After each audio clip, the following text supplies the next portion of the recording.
হুৰাহুৰে বৃদ্ধি পাইছে কৰোনাৰ দ্বিতীয় ষ্ট্ৰেইন। পুনৰ লকডাউন ব্ৰিটেইনত। 5,60,00,000 লোকৰ প্ৰাণ ৰক্ষাৰ বাবে এই পদক্ষেপ প্ৰধানমন্ত্ৰী বৰিছ জনছনৰ। কৰোনা ভাইৰাছৰ শংকা মাৰ নযাওঁতে বিশ্বত আৰম্ভ হৈছে এতিয়া কৰোনাৰ দ্বিতীয় ষ্ট্ৰেইন।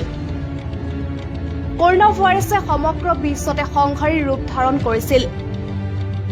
মৃত্যু হৈছিল হাজাৰ হাজাৰ লোকৰ। দিয়া হৈছিল লকডাউন।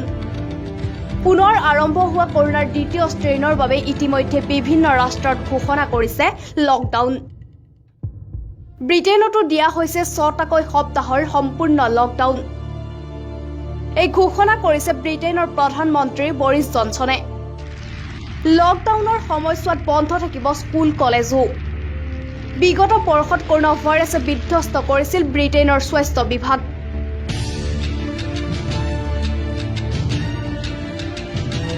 বিগত বৰ্ষৰ এপ্ৰিল মাহৰ পৰাই ব্ৰিটেইনৰ হাস্পতালসমূহৰ অৱস্থা বেয়া, যাৰ বাবে পৰিস্থিতি আয়ত্তৰ বাহিৰলৈ যোৱাৰ পূৰ্বেই বৰিছ জনছনক স্বাস্থ্য বিশেষজ্ঞই লকডাউনৰ পৰামৰ্শ দিয়ে।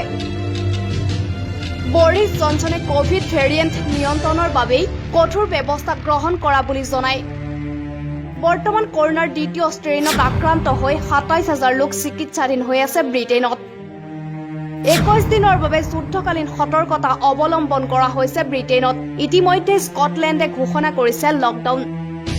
ব্ৰিটেইনত লকডাউনৰ সময়ছোৱাত অত্যাৱশ্যকীয় সামগ্ৰীৰ দোকানৰ বাদে বন্ধ থাকিব সকলো। News desk report, any Bharat.